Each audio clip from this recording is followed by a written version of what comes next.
नमस्कार मित्रांनो, कसे आहात? बऱ्याच दिवसांचे जे काही विद्यार्थ्यांचं माझ्या अपेक्षा होती की सर तुम्ही एक मराठीतून व्हिडिओ बनवा, ती अपेक्षा आज मी पूर्ण करत आहे. आज मराठीतून व्हिडिओ बनवत आहे आणि ते पण जॉमेट्रीवरती. पूर्ण एका व्हिडिओमध्ये मला पूर्ण जॉमेट्री मी शिकवण्याचा प्रयत्न करतोय. पूर्ण एक्झाम्पल तर नाही घेणार मी, पण बेसिक जे आहे ते तुम्ही एक्झामला जायच्या अगोदर बघून जाऊ शकता, जेणेकरून तुमचं थोडंसं आयडिया तुम्हाला मिळतील आणि पेपर चांगला तुमचा जाईल अशी अपेक्षा करतो. ठीक आहे, तर सुरू करूया व्हिडिओ. पण या अगोदर अजून एक गोष्ट आहे की थंबनेलला मी टाकलेलं आहे बघा की 3 मार्क कसे तुम्हाला मिळायचे एक्स्ट्राचे. तर ते मार्क कसे मिळायचे हे मी तुम्हाला पुढे सांगेन. ठीक आहे, त्यामुळे अगोदर व्हिडिओ बघा, मग बघूया आपण पुढे. तर बघा, पहिला लेसन आहे आपला सिमिलॅरिटी. सिमिलॅरिटी म्हणजे काय असतं बघा, सिमिलॅरिटी काय असतं तर दोन वस्तू आहेत की ज्या दिसायला सारखे आहेत पण साईडला कमी जास्त आहेत. जसं बघितलं तर एक ताजमहल जे आग्र्याचं आहे आणि एक ताजमहल जे आपल्या घरामध्ये असतं, तर हे दोन्ही जर बघितलं तर दिसायला सारखेच आहेत. ताजमहलचे कोणी बघून म्हणेल हा हे पण ताजमहल आहे, पण साईडला ते कमी जास्त आहेत, याला म्हणायचं सिमिलर. अजून एक उदाहरण देऊ शकतो की वाटेने जात असताना तुम्ही बघता मोठे मोठे बॅनर लागलेले असतात, होर्डिंग लागलेले असतात. ऍक्च्युली माणसाची जी हाईट असते ती फार 5.5-6 फूट 7 फुटापर्यंत असते, पण होर्डिंग जे लागलेलं असतं, बॅनर जे असतं त्याच्यावरती 50 फुटापर्यंत 20 फुटापर्यंत लागलेलं असतं. म्हणजे ऍक्च्युली ते आहे का नाही, पण बघून आपल्याला कळते हा हा तो व्यक्ती आहे किंवा हा तो ऍक्टर आहे, हे ते ऍक्ट्रेस आहे. करेक्ट. याचा अर्थ काय आहे की ते आहे तुमचं सिमिलर. आणि अजून एक कन्सेप्ट असतो कॉन्क्रीट. कॉन्क्रीट म्हणजे काय की एक्झॅक्टली दिसायला दोन सारखेच जर असलेले वस्तू त्याला म्हणायचं कॉन्क्रीट. जसं की हे 2 मार्क बघा, दिसायला सारखे आहेत, साईजला सारखे आहेत, कलर सारखा आहे, तर यांना तुम्ही कॉन्क्रीट म्हणू शकता. किंवा कॉईन असतील, 1 रुपयाचं कॉईन असेल, 2 रुपयाचे कॉईन असतील, त्यांना जर तुम्ही जॉईन केलं तर ते एक्झॅक्टली सारखे आहे, वजनाला सारखे, दिसायला सारखे, वेटला सारखे, सगळं चित्र त्यांचे सारखे असतील दोघांचे, तर त्यांना तुम्ही काय म्हणू शकता कॉन्क्रीट म्हणू शकता. मराठीमध्ये त्याला एकरूप म्हणतात आणि सिमिलरला मराठीत म्हणतात समरूप. ठीक आहे, तर बघूया लेसनमध्ये पुढे. सगळ्यात अगोदर बघा, ratio of area of 2 triangles. 2 ट्रायंगलचा एरियांचा रेशो कसा असतो तर त्यांच्या करस्पॉन्डिंग बेस आणि करस्पॉन्डिंग हाईट यांच्या मल्टिप्लिकेशन एवढा असतो, प्रॉडक्ट एवढा असतो. ठीक आहे, सरळ कारण आपल्याला माहिती आहे कुठल्याही ट्रायंगलचा एरिया काय असतो 1/2 म्हणजे half into base into height. Half into base into height 1/2 पाया गुणिले उंची असा असतो. तर याप्रमाणे 2 एरियाच्या ट्रायंगलचा रेशो, दोघांचा जर रेशो काढा कोणतेही 2 ट्रायंगल घेऊ तर सरळ असणार आहे. हाफ कॅन्सल होईल. पहिल्यांचा बेस असेल B1, दुसऱ्याचा बेस B2, पहिल्याची हाईट H1, दुसऱ्याची हाईट H2.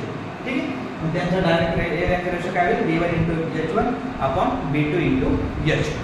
आता या केसमध्ये बघा, जर B1 इक्वल टू B2 असेल तर त्यांचा बेस इक्वल असेल तर ऑब्विसली बेस कट होईल. हे इक्वल असेल तर काय होणार आहे, बेस कॅन्सल होईल, म्हणजे काय राहील H1 अपॉन H2. म्हणजे अशा कंडिशनमध्ये तुम्ही म्हणू शकता की जर बेस इक्वल असेल तर 2 एरियाच्या ट्रायंगलचा रेशो त्यांच्या करस्पॉन्डिंग हाईटच्या रेशो एवढा असतो. दुसरी कंडिशन काय असेल सेम, जर हाईट जर इक्वल असेल म्हणजे बघा if H1 is equal to H2 तर हाईट कॅन्सल होणार आहे, मग कशाचा रेशो राहणार आहे बस त्यांच्या बेसचा. If H1 is equal to H2 then area of triangle upon area of triangle is equal to B1 upon B2. ठीक आहे, आणि तिसरी कंडिशन ती अत्यंत सोपी आहे, सगळ्यांना माहिती असेल. If B1 is equal to B2 आणि H1 is equal to H2 म्हणजे त्यांचा बेस आणि हाईट दोन्ही जर सारखा असेल तर काय असणार आहे सेम, दोघांचा एरिया कसा असणार आहे सारखाच असणार आहे, एकच असणार आहे. ह्या 3 कंडिशन आहे, या 3 कंडिशनचा वापर करून आपल्याला पुढचा थेरम सोडवायचा आहे, जो थेरम पहिला थेरम आहे या पूर्ण जॉमेट्रीमधला. खूप इम्पॉर्टंट थेरम आहे बघा, याचं नाव आहे BPT इन शॉर्टमध्ये, बेसिक प्रोपोर्शनॅलिटी थेरम. आणि मराठीमध्ये जर बघितलं तर प्रमाणाचे मूलभूत प्रमेय. बघा, फक्त मराठी आणि इंग्लिश थोडंसं काही गोष्टी चेंज, बाकी प्रूव्ह करताना सेम असंच प्रूव्ह करावं लागतं आपल्याला. ठीक आहे, आणि इंग्लिश वाल्याला पण मराठीतून एक्सप्लेन केलं तर अजून थोडा चांगलं कळतं, बाकी वर्ड आपण हेच यूज करणार आहोत. ठीक आहे, बेसिक प्रोपोर्शनॅलिटी थेरम म्हणजे BPT, यालाच मराठीत म्हणतात प्रमाणाचे मूलभूत प्रमेय. काय काय असतं बघा theorem. If a line is parallel to any one side of triangle and intersect the remaining 2 sides at 2 distinct point, then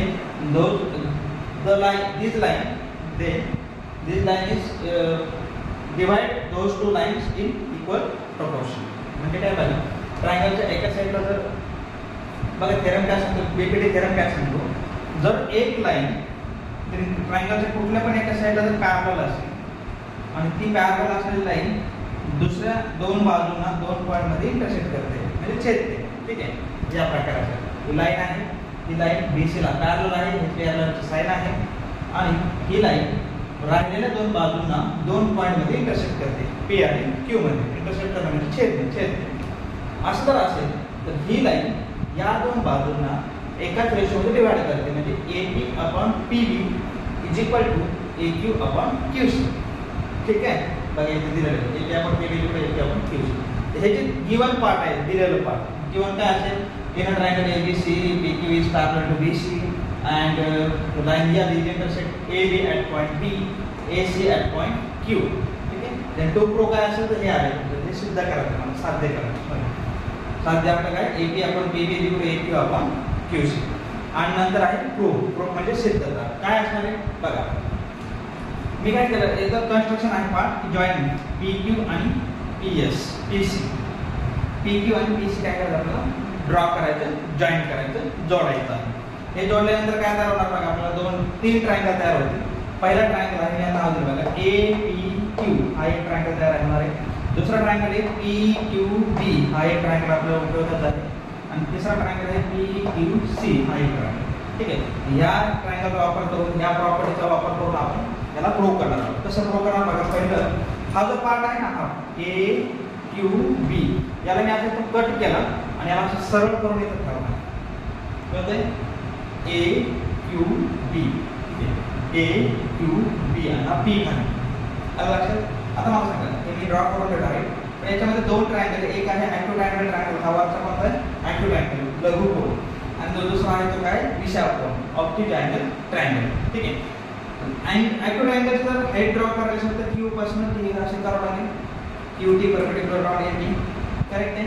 हा ऑप्टिक अँगल आहे, ऑप्टिक अँगल ट्रायंगल, याची पण हाईट आपल्याला काय म्हणतो बाहेरच्या दिशेला काढावं लागेल, थोडंसं बेस आपला एक्सटेंड करून. तर तेच करतो आपण इथे, याची हाईट पण हीच असणार असते, म्हणजे दोघांची हाईट काय झाली इक्वल झाली. आणि आपण बघा इथे प्रॉपर्टी आपल्याला, जर हाईट जर इक्वल असेल तर दोन ट्रायंगलच्या एरियाचा रेशो कसा असतो, त्याच्या करस्पॉन्डिंग बेसचा रेशो असतो. इथं तेच केलं, एरिया ऑफ ट्रायंगल पण आपण area of triangle to equal AP/PB. Clear, AP याचा बेस आणि PB याचा बेस, दोघांचा बेस इक्वल दिलेला आहे. क्लियर, हा इक्वेशन नंबर 1. सिमिलरली आता हा पार्ट ABC, याला मी असं कट केलं आणि इथं ठेवलं असं टर्न करून. का तर तुम्हाला सांगतो, हा आहे ॲक्टिव्ह ट्रायंगल, हा आहे ऑप्टिक अँगल, याची हाईट इथे PS, तिचा हाईट.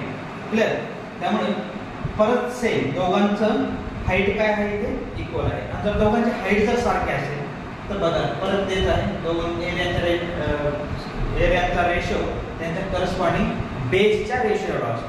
इथं तसंच केलं पडतं. इक्वेशन नंबर 2 तसंच आहे, एरिया ऑफ ट्रायंगल मला आपण area of triangle 3 equal to AQ/QC.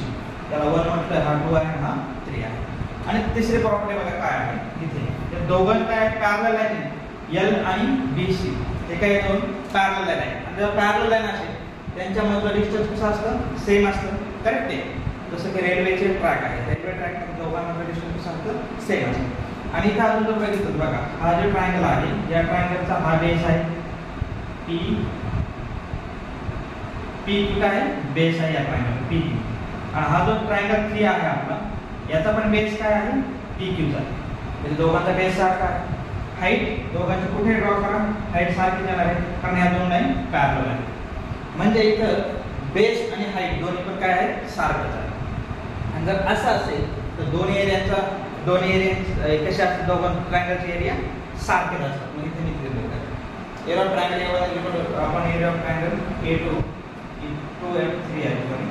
Area of triangle 2 हा आपण area of triangle 3 is equal to 1:1, कारण बेस एकट आहे ना, हाईट एकट आहे, 1:1 राहील. आणि याला जर डिनॉमिनेटर मध्ये काम होतं, न्यूमरेटर मध्ये म्हणजे दोघांचं काय होईल, एरिया इक्वल होईल. त्याला इक्वेशन नंबर 3 द्यायचं. यानंतर काय करायचं बघा, हा जर इक्वेशन ट्रायंगलचा 2 area of triangle 2 area of triangle 3 हे दोघांचा एरिया सारखा आहे. तर मी काय करतो, ह्या 2च्या ठिकाणी 3 ला ठेवतो. इथे 2च्या ठिकाणी 3 किंवा इथे करूया, 3च्या ठिकाणी 2 ला करूया. इथेच केले ते 2 ला, ह्या 3च्या ठिकाणी आपण काय करतो, ह्या 2 करूया. असे काय करायचं बघा, ह्या इक्वेशन नंबर 2 ची लेफ्ट हँड साइड आणि 1 ची लेफ्ट हँड साइड इक्वल होईल. मग राईट हँड साइड हे आणि हे इक्वल होणार. ठीक आहे, आणि तेच आपल्याला प्रूव्ह करायचं. बघा दुसरा थेरम जो आहे तो आहे आपला angle bisector of a triangle. त्याला बायसेक्टर ऑफ ट्रायंगल काय असतं बघा. एखाद्या ट्रायंगल मध्ये सपोज हा ACB हा एक ट्रायंगल आहे. या ट्रायंगल मध्ये CE हा बायसेक्टर आहे कोणाचा ACB या अँगलचा. ठीक आहे. म्हणजे थोडक्यात काय तर या अँगलला हा C काय करतो बायसेक्ट करतो. समान दोन भाग येथे तयार करतो. अँगलला डिवाइड करतो. मग याच्यावरून अँगल 1 = अँगल 2 हे दिलेलं आहे डिवाइड करतो. बरोबर. आपल्याला प्रो काय करतो बघा या ट्रायंगल मध्ये या थेरम मध्ये सॉरी AE/EB म्हणजे हा ट्रायंगल त्या बायसेक्टर मुळे जे दोन भाग तयार झाले दोन अपोजिटला जो डिवाइड करतोय ते दोन पार्ट म्हणजे AE आणि EB त्या दोघांचा रेशो हा कसा असतो तर या बायसेक्टरचे राहिलेले जे दोन भाग आहे दोन साइड आहेत या ट्रायंगलचे जे दोन साइड आहेत AC आणि BC त्या दोघांचा रेशो एवढा असतो. बघा म्हणजे सरळ आहे.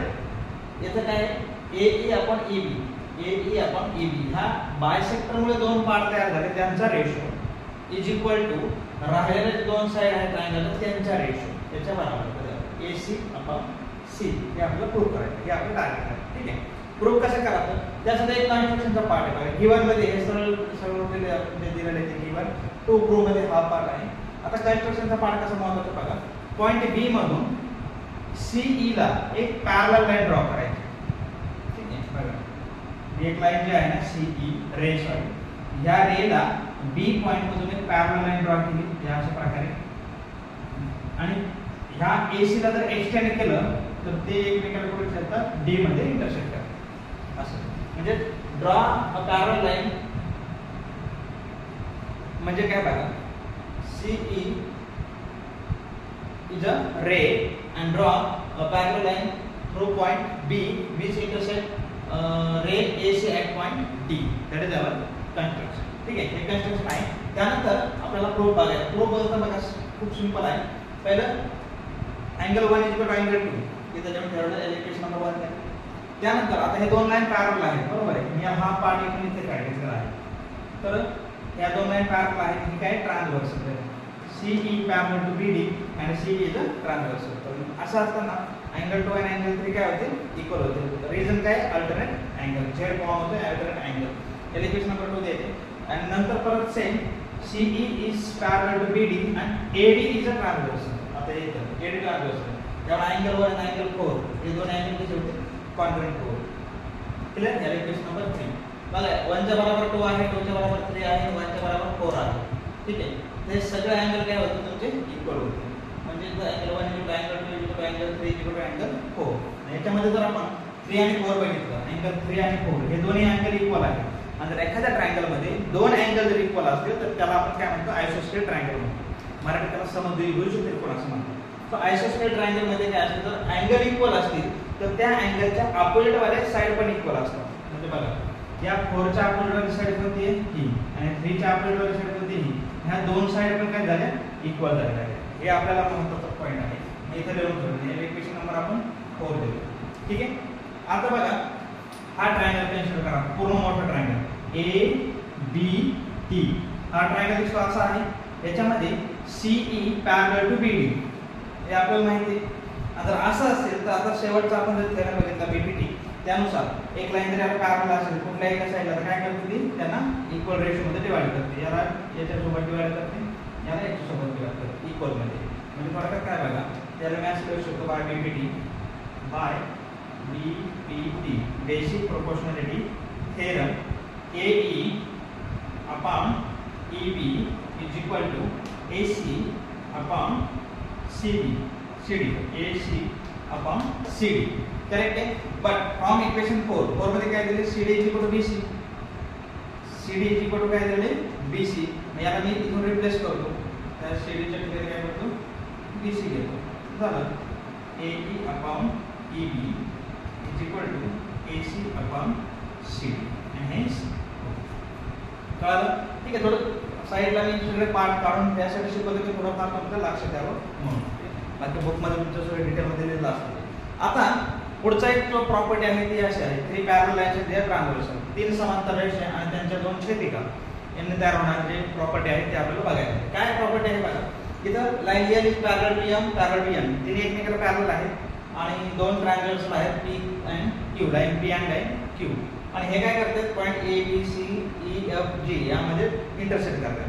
तर आपल्याला काय करतात कन्स्ट्रक्शनचा पार्ट आहे बघा जॉइंट सी ला जोडल्यानंतर काय होतं, दोन ट्रायंगल मिळतात आपल्याला.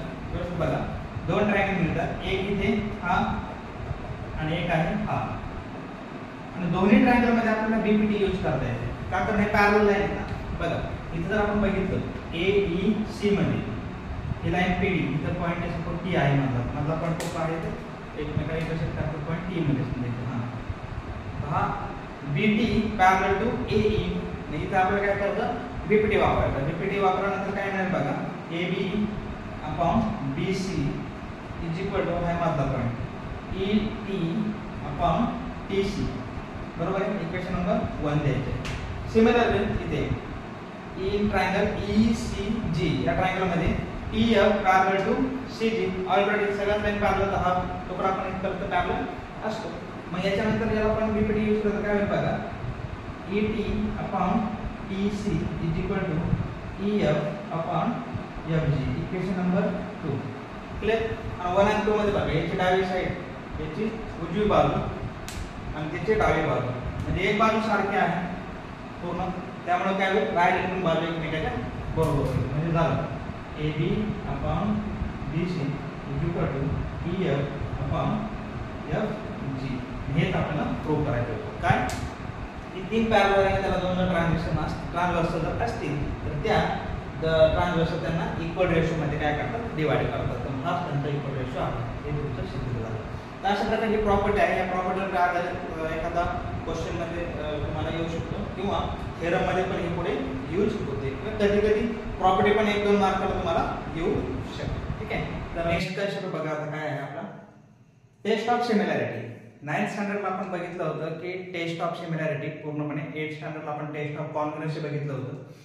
तर टेस्ट ऑफ सिमिलॅरिटी काय असतं, तर पहिले टेस्ट आहे अँगल अँगल अँगल. तर त्यालाच आपण नंतर अँगल अँगल, दोन अँगल जरी कॉन्ग्रुएंट असतील तरी पण आपण ते डायरेक्ट म्हणू शकतो की टू ट्रायंगल्स आर सिमिलर. ठीक आहे. अशा प्रकारे पहिले टेस्ट आहे अँगल अँगल टेस्ट. कुठल्या दोन ट्रायंगलचे जर दोन अँगल सारखे असतील, बघा हा एक ट्रायंगल आहे ना, हा छोटा एक ट्रायंगल आहे, तर दोघांमध्ये जर दोन दोन अँगल इक्वल असेल, याचा हा अँगल आणि याचा हा अँगल, याचा हा आणि याचा हा, असे जर दोन अँगल जर इक्वल असतील दोघांचे पण, तर हे दोन ट्रायंगल कसे आहेत, सिमिलर आहेत, दिसायला सारखे आहेत. तर अँगल अँगल टेस्ट नुसार सेकंड मध्ये काय, साइड, जर तिन्ही पण साइड जर इक्वल रेशो मध्ये असेल तर त्या दोन ट्रायंगल आपण म्हणू शकतो की दोन ट्रायंगल सिमिलर आहेत. कोणत्या टेस्ट नुसार, साइड साइड साइड. हे खूप इझी कन्सेप्ट आहे म्हणून मी डिटेल मध्ये नाही घेतले. आणि थर्ड आहे साइड अँगल साइड. दोन अँगल आणि मधली साइड असेल तर तुम्ही त्याला सॉरी दोन साइड आणि मधले अँगल असेल तर त्याला साइड अँगल साइड टेस्ट नुसार दोन्ही सिमिलर आहेत आपण म्हणू शकतो. आणि चौथी लास्ट टेस्ट आहे अँगल साइड अँगल. याच्या व्यतिरिक्त अजून एक असते अँगल अँगल साइड, तर ती पण कधी कधी यूज होत असते. ठीक आहे. तर आपण बघितले हे सिंपल कन्सेप्ट आहे, तुम्ही एकदा वाचलं तरी पण लक्षात येऊन जाईल. नंतर ह्या प्रॉपर्ट्या खूप इम्पॉर्टंट आहेत. कधी कधी त्याच्यावरती तुम्हाला फिल इन द ब्लँक येऊ शकतं परीक्षेला आणि 1 मार्कासाठी प्रश्न विचारला जाऊ शकतो. रिफ्लेक्टिव्हिटी म्हणजे काय असतं बघा, कुठलाही ट्रायंगल त्या स्वतःसोबत सिमिलर असतो, हो की नाही, बरोबर आहे. आता मी माझ्यासारखं दिसणार आहे ते, तसंच इथे पण एक हा कुठला ट्रायंगल त्या पहिल्या ट्रायंगलला सिमिलर असतो. ही पहिली प्रॉपर्टी, त्याला म्हणतात रिफ्लेक्टिव्हिटी. खूप सिंपल कन्सेप्ट असतात. डेली लाईफ मध्ये आपण बरेचसे एक्झाम्पल्स घेऊन हे प्रॉब्लेम याचे सॉल्व्ह करू शकतो किंवा कन्सेप्ट आपण इझिली हँडल करू शकतो. ठीक आहे. नंतर सेकंड आहे if triangle 1 is similar to triangle 2 then triangle 2 is similar to triangle 1. आता मला सांगा, हा मार्कर जर यासारखा आहे तर याचा अर्थ असा होतो की हा मार्कर याच्यासारखा आहे, बरोबर ना. हा याच्यासारखा असेल तर हा याच्यासारखा पण झाला. Okay, clear. तर यालाच म्हणायचं सिमेट्री. आणि थर्ड काय आहे बघा, पहिला जर दुसरा सारखा असेल, पहिला जर दुसरा सारखा असेल, दुसरा तिसऱ्या सारखा असेल तर पहिला तिसऱ्या सारखा असतो. क्लिअर, म्हणजे similar. If triangle 1 is similar to triangle 2, triangle 2 is similar to triangle 3, then triangle 1 is similar to triangle 3 and that is a transitivity. ही कुठली प्रॉपर्टी आहे, ट्रान्झिटिव्हिटी. ठीक आहे. तर हे तीन प्रॉपर्टी महत्त्वाच्या आहेत, त्या पण तुम्हाला माहिती असणं गरजेचं आहे. 1 मार्क येऊ शकतो. नंतर बघा शेवटचा थेरम आहे हा लेसन मधला, theorem of areas of similar triangle. Theorem of areas of similar triangle. जो पहिला आपण प्रॉपर्टी बघितली होती ना, दोन एरियाचा रेशो, ती प्रॉपर्टी आपण इथे यूज करते. पण आता या वेळेला काय दिले की दोन ट्रायंगल सिमिलर आहे. सिमिलर कन्सेप्ट पाहिजे ना बघा. दोन ट्रायंगल कसे आहे सिमिलर. So triangle ABC similar to triangle PQR हे गिवन पार्ट आहे.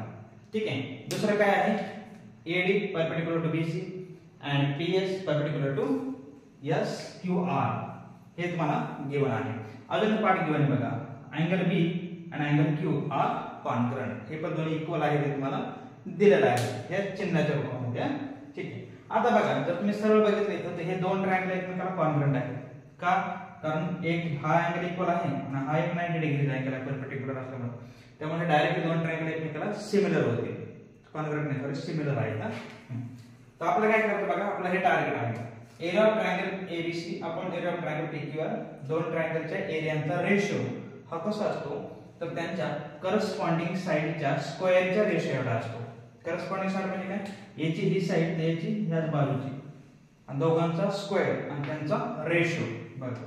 AB चा स्क्वेअर अपॉन PQ चा square is equal to BC चा स्क्वेअर अपॉन QR चा square and similarly last AC चा square is equal to PR चा square. Clear? हे आपल्याला प्रूव्ह करायचं. हे आपलं टार्गेट आहे. गिवन झालं टू प्रूव्ह ऑलरेडी दिलेलं आहे. आणि आता प्रूफ मध्ये काय करायचं मी म्हटलं की पहिली कन्सेप्ट आपल्याला यूज करावी. कोणतेही दोन ट्रायंगलच्या एरियाचा रेशो त्यांच्या करस्पॉन्डिंग बेस आणि करस्पॉन्डिंग हाईट यांच्या रेशोच्या प्रॉडक्ट एवढा म्हणजे मल्टिप्लिकेशन एवढा असतो. ते आपण पहिलं बघितलं होतं. याचा बेस काय आहे BC लिहिलं इथे आणि याचा हाईट काय आहे AD बघा. AD * BC आणि याच्यामध्ये हाईट आहे PS आणि बेस आहे QR. दोघांचा रेशो याला इक्वेशन नंबर 1 दिलेला आहे. त्यानंतर बघा बाय अँगल टेस्ट तुम्ही डायरेक्ट लिहिलं ट्रायंगल ADB. आता मी तुम्हाला एक्सप्लेन केलं तसं ADB आणि हा ट्रायंगल एकमेकांना कसे आहे सिमिलर आहे. आणि जर सिमिलर असते तर त्यांचे करस्पॉन्डिंग साइड कशा असतात इक्वल रेशो मध्ये असतात. बघा मी तुम्हाला एक फॉर्म्युला सांगते. Triangle ABD similar to triangle PQS असं जर असेल 1 to 1 जर आपण लिहिलेलं असेल तर डायरेक्ट म्हणू शकतो बघा ह्या AB ला डिवाइड कोणते असते PQ. त्यानंतर BD ला डिवाइड असते QS आणि AD ला डिवाइड असते PS. म्हणजे इथे आपण डायरेक्टली सांगू शकतो. तसंच इथे केलं बघा. हे दोन ट्रायंगल कोणते दोन ट्रायंगल तुम्हाला आता दाखवल्याप्रमाणे हे दोन ट्रायंगल एकमेकाला सिमिलर आहेत. अँगल टेस्टनुसार मी डिटेल नाही लिहिलं तुम्ही डिटेल द्यायचं. आणि मग इथून डायरेक्ट बघा AD आपण कोणती साइड आहे PS. ठीक आहे. तिथं सांगितलं तसं इथं पण बघा याच्यावर डायरेक्टली AD ला आपण कोणते असे PS आणि AB ला आपण A आणि B हे पहिला आणि ते थर्ड पॉइंट AB ही साइड आहे याला डिवाइड कोणते असे PQ. क्लियर? याला इक्वेशन नंबर 2. सिमिलरली राहिलेलं बघा अँगल टेस्ट अँगल ABC हा मोठा ट्रायंगल सिमिलर टू PQR. हे कुठून घेतलं आपण हे दिलेलं आहे गिवन मध्ये आहे क्वेश्चन मध्ये दिलेलं आहे की दोन सिमिलर ट्रायंगल आहेत म्हणून ते घेतलं आपण. आणि त्याच्यानंतर परत त्याच्या साइड आपण बघितलं बघा. पहिली कुठली साइड आहे AB. मग AB ला आपण काय केलं PQ हे. नंतर BC ला आपण कोणते घेतलं QR. बरं आपण असंच काय केलं ह्या साइड काय घेतल्या इक्वेशन नंबर 3 आपण ह्या साइड काय घेतल्या कारण इथे बघा आपल्याला ह्या याचे स्क्वेअर प्रूव्ह करायचं बरोबर. इथे आपल्याकडे AD BC आहे म्हणजे ही साइड एक साइड आहे BC QR QC नव्हते QR आहे सॉरी हा BC आपण QR इथं पण आहे. याचा स्क्वेअर जर झाला तर आपण डायरेक्ट टार्गेट कंप्लीट होतं. मग आपण काय करतो बघा AD आणि PS. तर ह्या AD आणि PS इथं AD आणि PS ची इक्वल टू काय AB PQ हे आपण प्रूव्ह केलं म्हणून AD PS घेतलं. आणि AD PS is equal to AB PQ आणि AB आपण PQ is equal to BC आणि QR. म्हणजे बघा आपल्याला जे पाहिजे AD आपण PS याच्या जागेवरती BC आपण QR टाकायचं कारण आपल्याला याचा स्क्वेअर करायचा. क्लियर? म्हणून डायरेक्ट लिहिणार मी इक्वेशन 1 2 आणि 3. बघा AD PS याच्या ठिकाणी काय लिहू शकतो AB PQ आणि AB PQ च्या जागेवर परत याच्यावर लिहू शकतो BC QR. म्हणजे इथं AD PQ AD PS काढून डायरेक्टली आपण लिहू शकतो BC आपण QR. ठीक आहे. आणि इथे जर BC आपण QR आलं बघा तर याचा स्क्वेअर होतो BC स्क्वेअर आपण QR स्क्वेअर. सगळ्या साइड रेशो मध्ये असतात त्यामुळे एक झालं हे पण ऑटोमॅटिकली प्रूव्ह होतं. अशा प्रकारे हा शेवटचा थेरम आहे एरिया ऑफ सिमिलर ट्रायंगल. ठीक आहे. बघा सेकंड लेसन आहे आपला पायथागोरस थेरम. पायथागोरस थेरम आपण लोअर क्लास पासून बघत आलेलो आहोत, पण फरक एवढाच होता की आपण डायरेक्टली त्याचा वापर करायचो. कुठे ac square equal ab square plus bc square असं आपण डायरेक्टली सूत्र फॉर्म्युला वापरायचो, सूत्र वापरायचो आणि त्यानंतर आपला प्रॉब्लेम काय करायचा आपण सॉल्व्ह करायचो. पण या लेसन मध्ये आपल्याला ते कसं प्रूव्ह होतं किंवा डायरेक्टली हा फॉर्म्युला कसा मिळतो आपल्याला हे बघायचं. ठीक आहे, मग याच्यात काय आपण बघा. पहिला या लेसन मधला पहिला पॉईंट आहे पायथागोरियन ट्रिपलेट्स. पायथागोरियन ट्रिपलेट्स आहे, मराठीमध्ये त्याला पायथागोरसचे त्रिकोट असं म्हणतात. ठीक आहे, काय असतं याच्यात तर स्क्वेअर ऑफ लार्ज नंबर म्हणजे मोठ्या नंबरचा स्क्वेअर जर केला तर तो राहिलेल्या दोन नंबरच्या स्क्वेअरच्या ऍडिशन एवढा असतो. याचे काही एक्झाम्पल इथे देऊन ठेवलेले 3 4 5 3 4 5 5 12 13 8 15 17 and 24 25 7 हे काही एक्झाम्पल आहे. याच्या व्यतिरिक्त अजून काही एक्झाम्पल असतील, त्याचा काही फॉर्म्युला पण आहे ते सॉल्व्ह करण्याचा कसं फाइंड करायचं. ठीक आहे, तर ते तुम्ही आता बघू शकता. नंतर सेकंड पॉईंट आहे similarity and right angle triangle. इथे जागा नव्हती पण मी गेलो शॉर्ट मध्ये. Similarity and right angle triangle last lesson म्हणजे पहिला लेसन जो आहे त्याच्यामध्ये आपण बघितलं सिमिलॅरिटी काय असते. दोन ट्रायंगल जे दिसायला सेम असतात, साइडला कमी जास्त असू शकतात. तर असे दोन सिमिलॅरिटीची जी कन्सेप्ट आहे ती राईट अँगल ट्रायंगल मध्ये कसं काम करते हे आपल्याला बघायचं थोडक्यामध्ये. तर बघा, पहिल्यांदा हा मोठा ट्रायंगल आहे, याला आपण 1 म्हटलंय. हा वरचा जो ट्रायंगल आहे त्याला 2 म्हटलं आणि हा खालचा जो आहे त्याला 3 म्हटलं. ठीक आहे, तर मोठा ट्रायंगल आणि हा वरचा ट्रायंगल या दोघांमध्ये जर बघितलं तुम्ही तर एक अँगल कॉमन आहे. कोणता? ए. कारण ABC याच्यामध्ये ए आहे आणि ADB यामध्ये पण ए आहे, तर ए काय झाला कॉमन. दुसरं याच्यामध्ये ABC 90 डिग्री आहे आणि ADB हा पण 90 डिग्री आहे. म्हणजे अँगल टेस्टनुसार हे दोन ट्रायंगल काय झाले सिमिलर. इथे लिहिलंय बघा, triangle 1 similar triangle 2. Correct. Similarly इथे हा ट्रायंगल मोठा ABC आणि दुसरा कुठला आहे CDB. यामध्ये हा दोघांमध्ये कॉमन आहे C. त्यानंतर याच्यामध्ये हा B आहे 90 डिग्री, याच्यामध्ये हा CDB हा 90 डिग्री. ठीक आहे, म्हणजे परत अँगल टेस्ट हे दोन ट्रायंगल सिमिलर होतील. ट्रायंगल 1 सिमिलर टू ट्रायंगल 2 आणि 1 आणि 2 याला 1 आणि याला 2 जर म्हटलं बघा, पहिला जर दुसरा सारखा असेल आणि पहिला परत तिसरा सारखा जर असेल तर दुसरा तिसरा सारखा असतो. ट्रान्झिटिव्हिटी आपण बघितली होती एक प्रॉपर्टी. ठीक आहे, नंतर ह्या सगळ्या यूज करून आपण तिन्ही पण ट्रायंगल सिमिलर आहे आपण प्रूव्ह करू शकतो. हेच आहे similarity and right angle triangle. पुढचा जे कन्सेप्ट आहे तो आहे तुमचा थेरम ऑफ जॉमेट्रिक मीन. बघा, हे अगोदरच झालेलं कंटिन्यू तुम्हाला कॅरी फॉरवर्ड पुढे उपयोगी पडत जाते. तर या थेरम मध्ये आपल्याला हेच पूर्ण यूज करायचं आहे. फक्त एक नवीन ट्रायंगल कन्स्ट्रक्ट केला ज्याला नाव दिले PQR. तिथं PQR 90 डिग्री आहे. परत परपेंडिक्युलर टाकणार QS कशावरती PR वरती. म्हणजे असं फक्त नाव चेंज केलं. हेच नाव काय घेतले कारण तुम्हाला तुमच्या बुक मध्ये असंच आहे, त्यामुळे तुम्हाला ते हेल्प करेल. ठीक आहे, आता बघूया काय प्रूव्ह करायचं आपल्याला. गिवन पार्ट तुम्हाला समजलं, जे दिले ते गिवन आहे. प्रूव्ह काय करायचं आपल्याला QS² = PS × SR. QS ला जॉमेट्रिक मीन म्हणतात. कुणाचा? ह्या दोघांच्या प्रॉडक्टचा. क्लिअर. हे प्रूव्ह कसं करायचं तर आपण अगोदर याची हेल्प घेणार अगोदरच्या थेरमचा. याचा डायरेक्टली आपण यूज करणार आहोत. आपल्याला माहिती आहे कसं प्रूव्ह केलं आपण, बरोबर. मग आपण डायरेक्टली त्याचा रिझन देऊ शकतो theorem of geometric similarity and right angle triangle. आपण हे डायरेक्ट देऊ शकतो. Triangle 1 similar to triangle 2 similar to triangle 3. ठीक आहे, यात मी काय करतो हे दोन ट्रायंगल घेतो. हा वरचा एक आणि हा खालचा आहे.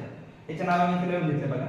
ट्रायंगल QSR हा वरचा ट्रायंगल आणि दुसरा आहे ट्रायंगल PSQ हा खालचा ट्रायंगल. ठीक आहे, आता मी याला 1 to 1 करून घेतलेलं. काय केलेलं कारण आपल्याला QS चा स्क्वेअर करायचा. म्हणजे एक QS इकडे असेल तर हे इकडचं QS मल्टिप्लिकेशन मध्ये गेलं पाहिजे असं क्रॉस मध्ये, म्हणून याला 1 to 1 लिहिले. बघा इथून स्टार्ट केले QSR आणि इथं PSQ. ठीक आहे, मग दोन सिमिलर असल्यामुळे त्याची करस्पॉन्डिंग साइड कशी असतात तर सेम रेशो मध्ये असतात. मग याला मी असं लिहू शकतो बघा, आपलं QS पाहिजे ना. हा QS ला डिनॉमिनेटर मध्ये असेल PS. इथे लिहू शकतो आपण QS/PS = परत मला QS पाहिजे ते बघा SQ म्हणजेच QS आहे, म्हणजे शेवटचं हे ते इकडचं शेवटचं. पण हे अगोदर घेतल्यामुळे हे अगोदर लिहायचं SR/QS किंवा SQ एकच आहे. नंतर काय करायचं आपण क्रॉस मल्टिप्लाय करा. QS × QS² = PS × SR. Clear. तर मला वाटतं की खूप सोपा कन्सेप्ट आहे समजायला. नंतर मेन ज्यासाठी आपण एवढं बघतोय सगळं ते म्हणजे पायथागोरस थेरम. तर हा पायथागोरस थेरम कसा प्रूव्ह होतो म्हणजे राईट अँगल ट्रायंगल मध्ये हायपोटेन्यूजचा स्क्वेअर हा उरलेल्या दोन बाजूच्या स्क्वेअरच्या ऍडिशन एवढा कसा येतो हे आपल्याला प्रूव्ह करायचं आणि यासाठी पण आपण याचीच हेल्प घेणार आहोत. जो पहिला थेरम आहे ते बघा. इथे मी डायरेक्टली लिहितो. आपला टार्गेट गिवन पार्ट काय आहे, हा गिवन आहे. In triangle ABC BD is perpendicular to AC. That is a given part. To prove part काय असेल, AC square equal AB square plus BC square. Construction already केलं आपण. नंतर प्रूफ मध्ये काय बघा, पहिला आपण दोन ट्रायंगल घेऊया. Triangle ABC similar to triangle ADB म्हणजे हा मोठा ट्रायंगल आणि हा वरचा ट्रायंगल. हे दोन ट्रायंगल मी इथे लिहिले. आता बघा याच्यामध्ये मला काय करायचं, AB चा स्क्वेअर करायचा. इथे AB कुठे आहे, फर्स्ट इथे AB आहे. तर इथे बघा प्रूफ मध्ये AB स्क्वेअर पाहिजे ना, मग आपण इथे AB घेतो. तर पहिले इकडचे साइड कुठले AD म्हणजे इथे असं असेल AB upon AD is equal to. आता इकडे AB कुठे आहे, A आणि B. इकडचे कुठे घ्यावं लागेल AC. AC upon AB. तर क्रॉस मल्टिप्लाय केलं तर AD into AB square is equal to AD into AC. That is equation number 1. Clear. Same way किंवा सिमिलरली त्याचप्रमाणे काय करणार आपण, हा मोठा ट्रायंगल ABC आणि हा खालचा ट्रायंगल BDC हे घेतले बघा. ABC आणि BDC याच्यामध्ये मला काय करायचं, BC चा स्क्वेअर करायचा. इथे BC कुठे, इथे BC आहे. इकडे काय DC. क्लियर आहे बघा. BC आपण काय असेल DC आणि इकडे मला परत BC ऑलरेडी आला. इकडे BC म्हणजे कुठे बघा, शेवटचे आहे हे दोन, म्हणजे इकडे पण मला हे दोन घ्यावे लागेल. तर AC अपॉन BC आणि जर याचा क्रॉस मल्टिप्लाय केलं परत BC into BC square is equal to DC into AC. Equation number 2. ठीक आहे. आता यानंतर काय करतो बघा, adding equation first and second. Adding equation 1 and equation 2. Left hand side मध्ये ऍड करायचे, राइट हँड मध्ये AB square plus BC square is equal to AD into AC plus ते right hand side DC into AC. Correct आहे. दोघांमध्ये common काय आहे बघा, AC आहे. AC कॉमन घ्यायचे. इथे लिहायचं AC ब्रॅकेट मध्ये इथे काय आलेलं AD प्लस DC. आणि जर तुम्ही इथे बघितलं AD plus DC together form AC. परत AC into AC दोघांचे मिळून AC बनतात आणि AC into AC square is equal to AB square plus BC square. आणि हे प्रूफ. ठीक आहे. आय होप पूर्ण क्लिअर झाला असेल. आता राहिलेला एक कन्सेप्ट तो पटकन बघून घेऊया. शेवटचा कन्सेप्ट आहे आपला बघून घेऊया, अपोलोनियस थेरम. या अपोलोनियस थेरम मध्ये बघा दोन गोष्टी आहेत. एक आहे ॲक्यूट अँगल आणि एक आहे ऑब्ट्यूज अँगल. एक कुठला आहे ॲक्यूट अँगल हा आणि एक आहे ऑब्ट्यूज अँगल. ठीक आहे. ॲक्यूट अँगल म्हणजे लघु कोन आणि हा ऑब्ट्यूज अँगल म्हणजे विशाल. ठीक आहे. आता बघा दोघांमध्ये आपल्याला बघायचे की पायथागोरसचे ऍप्लिकेशन हे कसं यूज होतं. तर पहिले एक तुम्हाला सॉल्व एक्झाम्पल आहे, त्या सॉल्व एक्झाम्पल प्रमाणे डायरेक्टली लिहितो इथे आणि दुसरा सॉल्व एक्झाम्पल प्रमाणे हे आणि दोघांचं मिळून आपल्याला अपोलोनियस थेरम काय आहे हे बघायचं. ठीक आहे. तर गिवन पार्ट तुम्ही लिहू शकता. टू प्रूव्ह जर बघायचा असेल तर तुम्ही इथे लिहू शकता की टू प्रूव्ह काय आहे याच्यामध्ये पार्ट AB चा स्क्वेअर प्लस AC चा square is equal to 2 times AD plus 2 times BM किंवा CM. इथे मी MB लिहितो, सॉरी MB किंवा CM और 2 टाइम्स CM. ठीक आहे. हे दोन्ही इक्वल आहे. CM is equal to MB. हे गिवन पार्ट मध्ये आहे, हे टू प्रूव्ह मध्ये आहे. हे आपल्याला प्रूव्ह करायचं. कसं करणार बघा, सिंपल आहे. पहिले काय करते, ॲक्यूट अँगल घ्यायचा. हा AMB हा ॲक्यूट अँगल आहे. थोड्या वेळासाठी समजायचं की हा ॲक्यूट अँगल नाहीये, हा तुमचा राईट अँगल आहे. बघा कन्सेप्ट कसं लक्षात ठेवायचं तुम्हाला. ठीक आहे. म्हणून सांगते की थोड्या वेळासाठी जर असं कन्सिडर केलं तर पहिलं स्टेप तुम्हाला एकदम सोपे होऊन जाईल. आणि पायथागोरस प्रमाणे आपल्याला माहित आहे हायपोटेन्यूज स्क्वेअर म्हणजे AB चा स्क्वेअर इज इक्वल टू AM square height square plus base square AB square. म्हणजे पर्यंतचा जो पार्ट येतो तुमचा इझिली समजून जाईल. आता राहिलं पुढचं. तर ॲक्यूट अँगल बघा, ॲक्यूट अँगल आहे हाईट काय आहे इनसाइड मध्ये आहे, ट्रायंगलच्या इनसाइड मध्ये. त्यामुळे इथे आपण काय करणार आहोत, प्लस करणार आहोत. इनसाइड असेल तर प्लस, ॲक्यूट अँगल साठी प्लस. तुम्ही कसं लक्षात ठेवा, एक लक्षात ठेवा, ॲक्यूट अँगल आहे तर प्लस करायचं आणि ऑब्ट्यूज असेल तर मायनस करायचं. बस एवढं एक्स लक्षात ठेवा. मग इथे आपण काय करतो, 2 टाइम्स बेस, 2 वेळेला बेस MB आणि into distance between hypotenuse to angle, acute angle. म्हणजे बघा दोघांमधला डिस्टन्स म्हणजे काय MB. बघा अँगल पासून हायपोटेनियस परपेंडिक्युलर मधला distance, sorry hypotenuse perpendicular 2 times m base 2 times base mb into distance between perpendicular to acute angle. Clear? हे दिलं. याला द्यायचं इक्वेशन नंबर 1. हे आहे इक्वेशन नंबर 1. सेम वे किंवा सिमिलरली बघा याच्यामध्ये ऑप्टिक अँगल AMC हा काय ऑप्टिक अँगल आहे. याच्यामध्ये बघा थोडा वेळ कन्सिडर करा. तर हा राईट अँगल आहे म्हणजे अपोजिट साइडचा स्क्वेअर म्हणजे AC स्क्वेअर बघा इथे. नंतर राहिला दोन साइडचा square AM square plus CM square. Clear? आणि मी आता सांगितलं होतं की ऑप्टिक आहे म्हणजे काय असणार आहे मायनस. तर मायनस दोन वेळेला base CM into distance between optic angle to perpendicular MD. Clear? इथपर्यंत क्लियर आहे. अजून एक गिवन पार्ट बघा CM MB हे तुम्हाला दिलेलं आहे म्हणजे हे मेडेन आहे. AM is median. त्यामुळे मी इथे डायरेक्ट लिहून घेतलं आहे की BM CM. याचा आपल्याला यूज करायचा त्यामध्ये जिथे CM आहे त्या CM ला मी कॅन्सल करून इथे काय घेतो मी BM लिहितोय. ठीक आहे. असं काय करायचं का इक्वेशन नंबर याला नाही याला इक्वेशन नंबर 2 द्या. असं काय केलं कारण दोघांचं रिलेशन केलं ते प्लस 2BM * MD आणि मायनस 2BM * MD काय होईल कॅन्सल होईल. मग तेच करूया आपण ऍडिंग इक्वेशन 1 and इक्वेशन 2.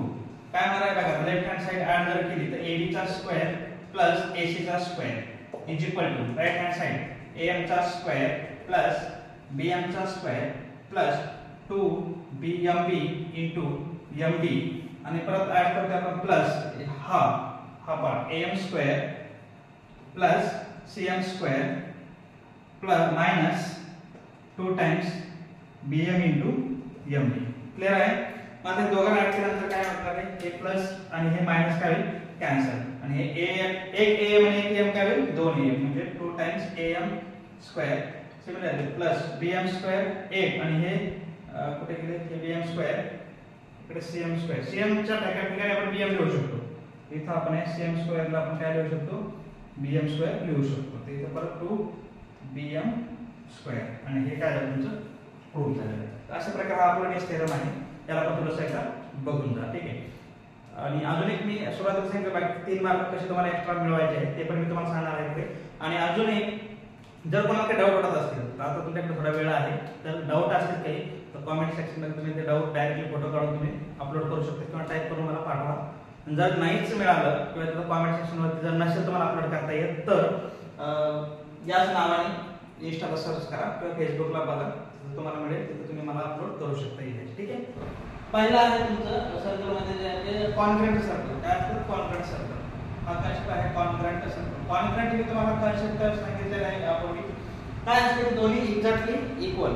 जसं कॉइन जर बघितलं आपण 1 रुपयाचं कॉइन असेल 2 रुपयाचं कॉइन असेल तर एक कॉइन जर आपण एक्झॅक्टली बघितलं तर सेम असतात. तसंच दोन सर्कल कॉन्क्रीट कधी असू शकतील तर त्यांचं रेडियस सारखे असेल तर इथे रेडियस आणि इथे रेडियस जर इक्वल असेल तर दिले मी if r1 is equal to r2 then two circles are congruent. Clear? तसंच concentric सर्कल. concentric म्हणजे काय की एकच सेंटर आणि त्याच्यावरती सर्कल किती असू शकतात याला म्हणायचं concentric. क्लियर? सिंपल आहे. तिसरं काय इंटरसेक्टिंग.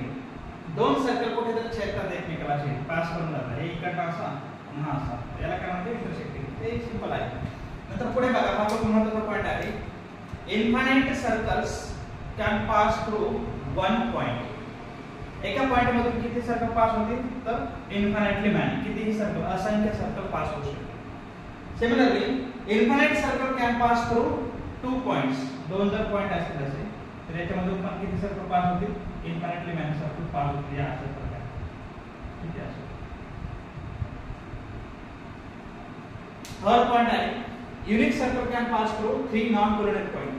3 जर नॉन कोऑर्डिनेट पॉइंट असतील म्हणजे एक रेषा नाहीये तर त्याच्यापासून फक्त एक आणि एकच सर्कल पास होईल. हे आपण अगोदर बघितलेले कसं ट्रायंगल मध्ये बघितलं होतं आपल्याला सर्कल काढताना. ठीक आहे. किंवा इन सर्कल काढताना 3 नॉन डिस्टिंक्ट पॉइंट असतील नॉन कोऑर्डिनेट पॉइंट जर असतील एक रेषा पॉइंट नाहीये त्यांच्यामध्ये आपण एकच सर्कल काय करू शकतो ड्रॉ करू शकतो. त्यानंतर no circle can pass through 3 coordinate points. जर 3 कोऑर्डिनेट पॉइंट आता काय एक रेषीय म्हणजे एकाच लाईन वरती आपले जर 3 पॉइंट असतील तर याच्यामधून एक सर्कल पास होऊ शकत नाही. काय कुठलं सर्कल पास होऊ शकत नाही 3 पॉइंट मध्ये. म्हणून no circles can pass through 3 non coordinate points. Clear आहे? नंतर इथे बघा तुम्ही आता टॅन्जंट थेरम मध्ये जर बघितलं तर OAB इन ट्रायंगल OAB आणि ट्रायंगल COD दोन ट्रायंगल मध्ये साइड अँगल साइड टेप ते दोन केस होणार आहे कॉन्ग्रुएंट होणार आहे. कसे कॉन्ग्रुएंट होतील बघा. याच्यामध्ये AB BC हे कंट्रीशनचा पार्ट आहे. OB कॉमन आहे दोन ट्रायंगल मध्ये आणि हा ट्रायंगल अँगल काय आहे राईट अँगल आहे 90 डिग्री वाला अँगल आहे. आणि हे दोन ट्रायंगल कॉन्ग्रुएंट झाल्यानंतर त्यांचे करस्पॉन्डिंग पार्ट कसे असतात इक्वल असतात. म्हणजे OB आणि AO हे पण कसे आहे इक्वल आहे. ते दिलं AB OC असं लिहायचं आहे. AO OC हे इक्वल आहे. हे जर इक्वल असेल तर बघा बट तुम्ही लिहू शकता OA इज टॅन्जंट. OA काय आहे रेडियस. OA काय आहे म्हणजे रेडियस आहे. OA जर रेडियस असेल तर OC पण रेडियस व्हायला पाहिजे. आणि जर असं असेल तर हे दोन्ही पण पॉईंट कसे असतात कुठे असलं पाहिजे तुमचे सर्क्युलर असायला पाहिजे. पण ते सर्क्युलर आहेत का नाहीये. जर ते सर्क्युलर असेल तर आपलं जे ऑब्झर्वेशन आहे ते रॉंग ठरलं. कारण टॅन्जंट जे आहे ही टॅन्जंट सर्कलला फक्त एकाच पॉइंट मध्ये इंटरसेक्ट करत असते. इथे दोन पॉइंट मध्ये इंटरसेक्ट करते.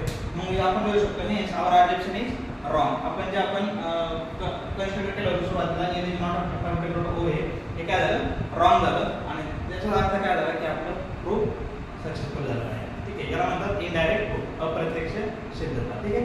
आता बघूया पुढचे कन्सेप्ट. बघा पुढचा जो कन्सेप्ट आहे तो आहे corollaries of inscribed angle theorem. Corollaries काय असते ते एक प्रकारचे सब थेरम. ठीक आहे.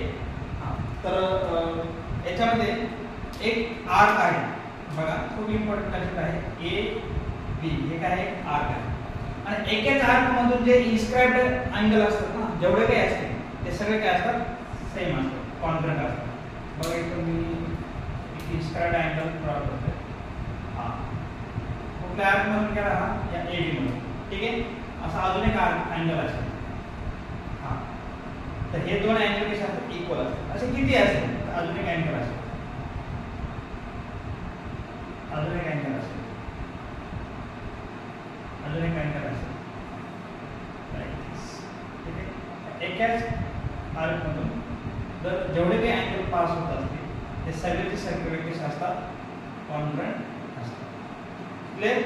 बघा गमतीचा भाग म्हणजे बघा हे सगळे अँगल कसे आहेत इक्वल आहेत. आणि जर याला आपण थोडंसं असं केलं तर हे मुलींसाठी एक लक्षात ठेवण्यासाठी उपयोगी पडेल. काय की inscribed angle intersected by the same arc are congruent. That's it. Second आहे semi circle. The angle inscribed in a semi circle are also congruent. आपण सेमी सर्कल आहे सेमी सर्कल मध्ये इन्स्क्राइब्ड झालेले जेवढे काही अँगल असतात ते पण काय असतात तुमचे कॉन्ग्रुएंट असतात. ठीक आहे. आणि बघा अजून एकदा परत सांगतोय की तुम्हाला 3 मार्क बोलतोय ते मी सांगणार आहे. याच्यानंतर काय याच्यानंतर मी तुम्हाला माहिती स्पेंड करेल लक्षात राहायला मानेल तर. ठीक आहे. हा बघा हे पॉईंट साठी आहे. ओके. ट्रेंडिंग पण समजू शकता. हे inscribed angle in a by same arc are congruent and inscribed angles in a semicircles are also congruent. हा झाला एक कन्सेप्ट. नंतर आहे सायक्लिक क्वाड्रॅटर. सगळ्यांचा आवडता सगळ्या एक्झाम मध्ये येणारा खूप वेळेला आलेला आहे. सायक्लिक क्वाड्रॅटर काय असतं सायक्लिक क्वाड्रॅटर ज्याचे चारही व्हर्टेक्स सर्कल वरती असतात त्याला म्हणतात सायक्लिक क्वाड्रॅटर. पहिलं definition if all vertices of a quadrilateral on a circle is called as a cyclic quadrilateral. नंतर याची प्रॉपर्टी काय आहे तर opposite angles of a cyclic quadrilateral are supplementary. दोघांची सम काय असते 180 असते अपोजिट अँगलची. Angle D plus angle B equal 180 angle A plus angle C equal 180. Proof कसं करायचं खूप सोपं आहे. जसं आपण पहिलं थेरम आता याच्यामध्ये जो बघितला ना थेरम इन्स्क्राइब्ड अँगल थेरम तो यूज करायचा. मला सांगा या अँगल ADC हा अँगल ADC जो आहे तो कोणी इन्स्क्राइब केलेला आहे या आर्क ने. बरोबर आहे. ABC या आर्कच्या आतमध्ये गेलो. तर याचे मेजरमेंट किती असतं बघा ADC equal to half of measurement of arc ABC इथे लिहिलेले. Angle ADC equal to half of measurement of arc ABC. Similarly हा अँगल जो आहे ABC हा या आर्क ने इन्स्क्राइब केलेला आहे. करेक्ट आहे. तिथं पण same angle ABC equal to half of measurement of arc ADC.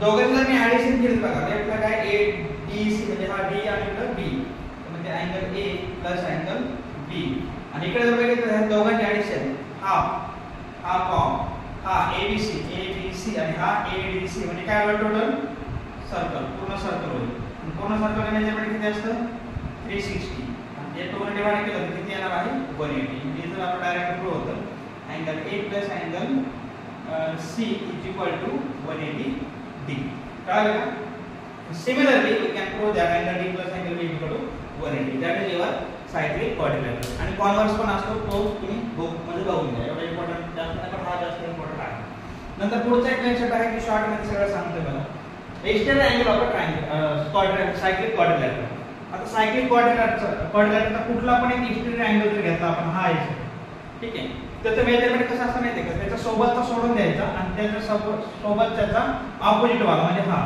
बघा ABCD he ABCD is a cyclic quadrilateral and CBE is an exterior angle of a cyclic quadrilateral.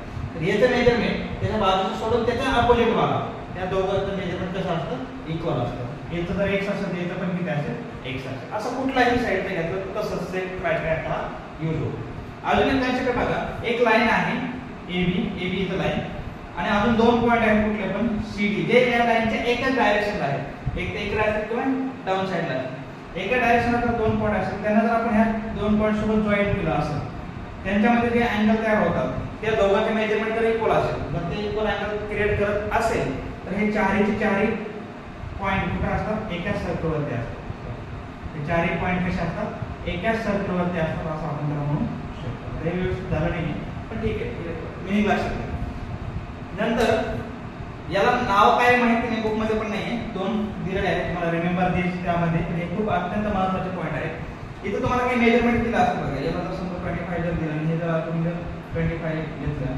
ठीक आहे आणि याच्यामधला हा अँगल काढायचा किंवा हा अँगल काढायचा कुठला तरी तर या अँगलचं मेजरमेंट कसं असतं माहिती आहे का ह्या दोघांचे सम करायचे त्यांचा हाफ करायचा इथे दिलं बघा अँगल AEC याचे मेजरमेंट किती असणार आहे half of measurement of arc AC plus measurement of arc BD या दोघांचे सम 25 प्लस 25 किती येईल 25 प्लस 25 50 आणि 50 ला काय करायचं 1 बाय 2 ने डिवाइड करायचं म्हणजे किती येईल 25 असं ते का ठीक आहे सेम इथे पण तसंच आहे BED या बाहेरच्या अँगलचं जर मेजरमेंट काढायचं असेल तर काय करायचं ह्या मोठ्या आर्क मधून हा छोटा आर्क काय करायचा मायनस करायचा म्हणजे इथं जर समजा हे 100 असेल आणि हे जर 40 असेल तर दोघांचं सप्रेशन किती 60 हा मेजरमेंट किती झाला अँगल 60 इथं पण तेच आहे angle BED is equal to half of measurement of arc BD minus measurement of arc AC ठीक आहे अशा प्रकारे झालं आता राहिलेलं जे कन्सेप्ट आहे ते पण थोडक्यात बघून घेऊ नेक्स्ट कन्सेप्ट बघा कुठला आहे theorem of angle between secant and tangent हे खूप महत्त्वाचा थेरम आहे खूप लेंदी थेरम आहे पण शॉर्ट मध्ये मी तुम्हाला 3 केस समजून सांगतो कारण याच्यावर डिपेंड तुम्हाला क्वेश्चन येतात किंवा पुढचे काही थेरम सॉल्व्ह करण्यासाठी याचे आपल्याला यूज होतो म्हणून बघा त्याचं काय आहे पहिला बघा आपण राईट अँगल ट्रायंगल तीन ट्रायंगलचे जे अँगलचे जे टाइप आहेत बेसिक ज्यामध्ये ॲक्यूट अँगल आहे ऑब्ट्यूज अँगल आहे राईट अँगल आहे तर या तिघांमध्ये डिफरंट हा थेरम आहे तर पहिला बघा हा अँगल ABC म्हणजे हे काय आहे बघा टँजंट ही रेडियस सॉरी आणि हा टँजंट आहे तर टँजंटचा रेडियस काय असते परपेंडिक्युलर 90 डिग्री असते आणि जर तुम्ही इथे बघितलं हे सेमी सर्कल आहे बरोबर आहे 90 डिग्री हा सेमी सर्कल तर ह्या जे अँगल तयार होतो पण कशामध्ये सिकेंड ही सिकेंड आहे आणि हे टँजंट आहे त्या दोघांच्या मिळून जो अँगल तयार होतो तो त्याचे करस्पॉन्डिंग त्याच्या समोर जे आर्क आहे त्या आर्कच्या हाफ असतो इथे तुम्हाला डायरेक्ट बघू शकता बघा ABC is equal to half of measurement of angle ADB arc ADB ठीक आहे प्रत्येक केस मध्ये असंच आहे मग तो राईट अँगल असेल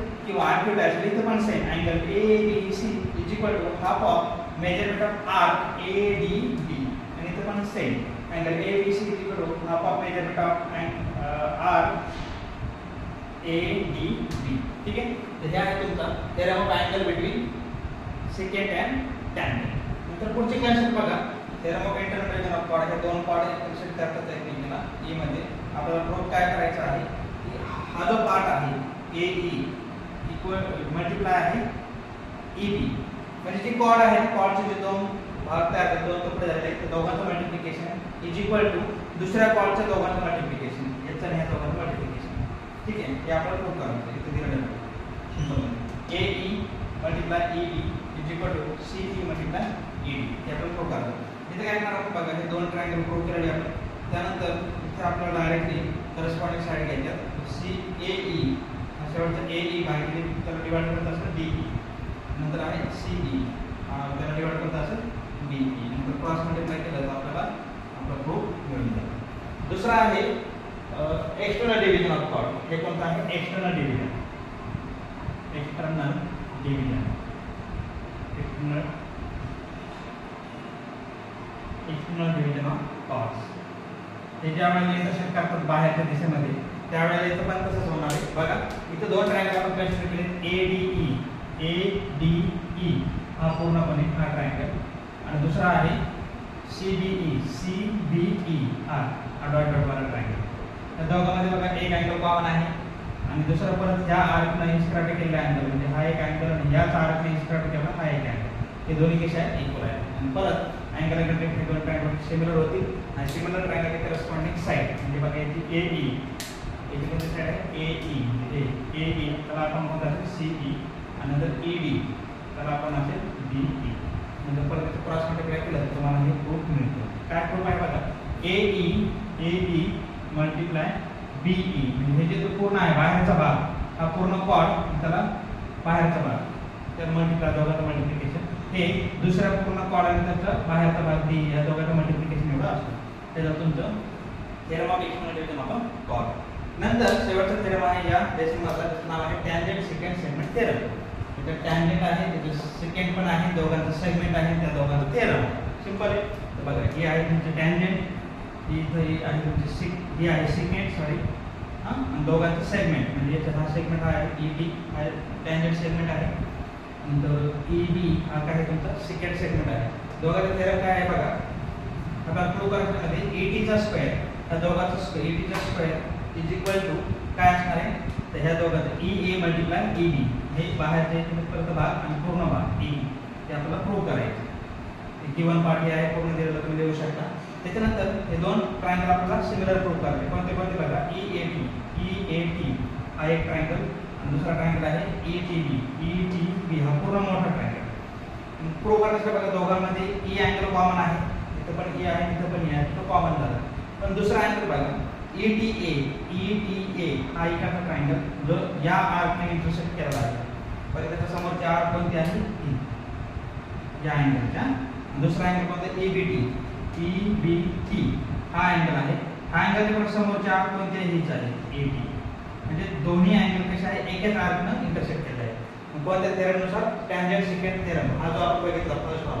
आपण टॅन्जंट सेकंड सेगमेंट थेरम दोघांचे मेजरमेंट काय असल्याचे हा पार्टनर म्हणजे हे दोन्ही काय झाले? इक्वल झाले. हा इकडचा अँगल हा अँगल दोन्ही काय झाले? इक्वल झाले.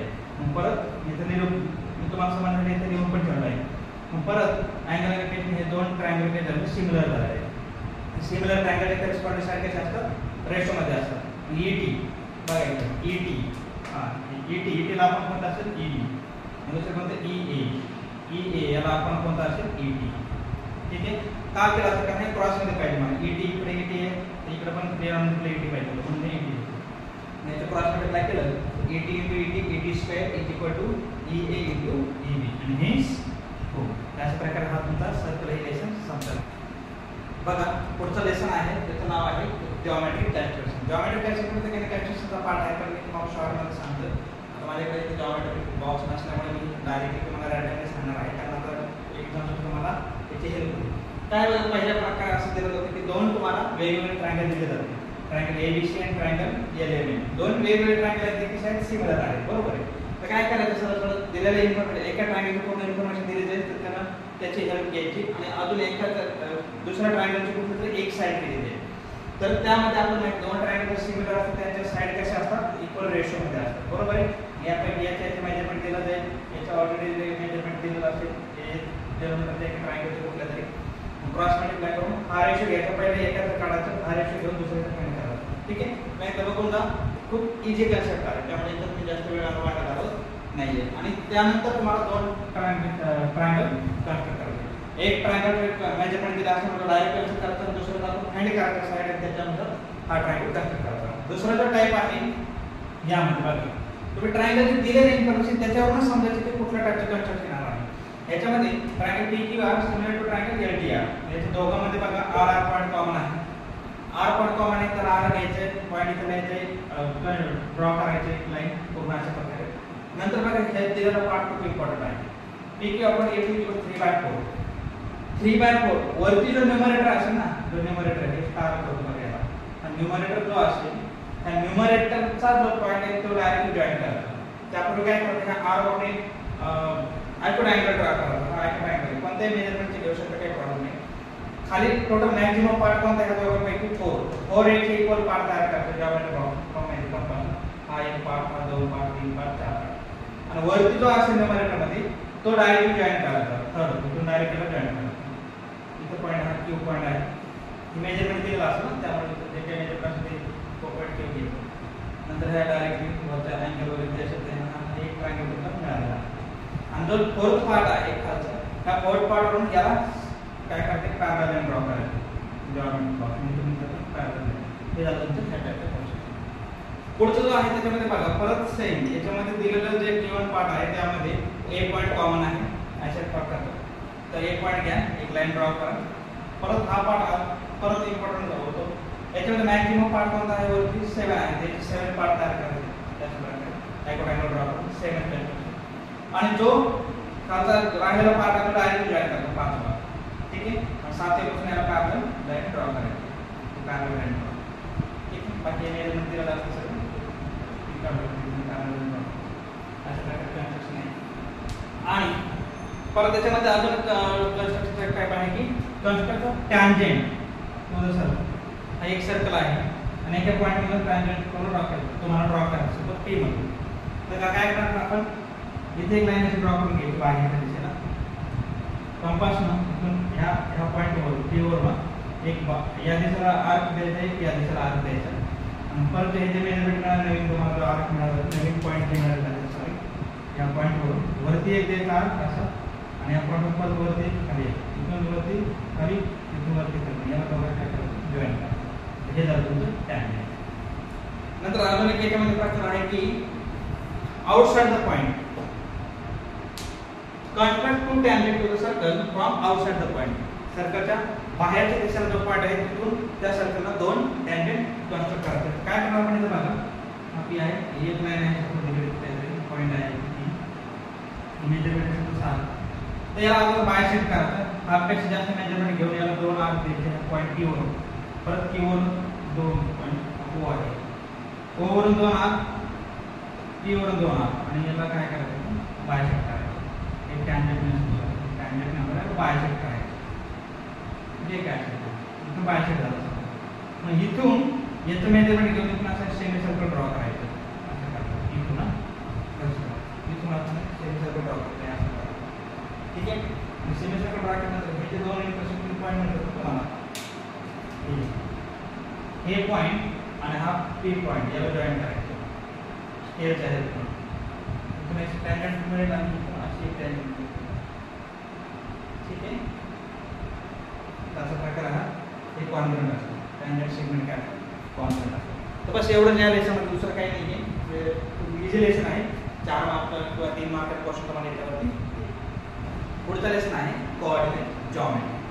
हा लेसन अत्यंत इझी आहे. काय याच्यामध्ये फक्त फॉर्म्युला आहे. फॉर्म्युलामध्ये व्हॅल्यू पुट करायच्या आणि सॉल्व्ह करायचं. जर तुम्हाला ॲडिशन, सबट्रॅक्शन, मल्टिप्लिकेशन, डिव्हिजन जर असेल तर तुम्ही हे इझिली सॉल्व्ह करू शकता. Roots of addition, subtraction, roots of multiplication हे सगळं तुमचं क्लिअर असेल तर तुम्ही हे इझिली सॉल्व्ह करू शकता. याच्यामध्ये डिटेल द्यायची जास्त गरज नाही. मी तुम्हाला स्टार्टवर फॉर्म्युले घेऊन सांगतो, बाकी तुम्ही सॉल्व्ह करू शकता असं मी अपेक्षा करतो. पहिलं काय या लेसनमध्ये बघा डिस्टन्स फॉर्म्युला. पहिलं काय डिस्टन्स फॉर्म्युला. मराठीमध्ये याला अंतराचे सूत्र. 2 पॉईंटमध्ये जर डिस्टन्स फाइंड करायचं असेल तर या फॉर्म्युल्याचा यूज करतो.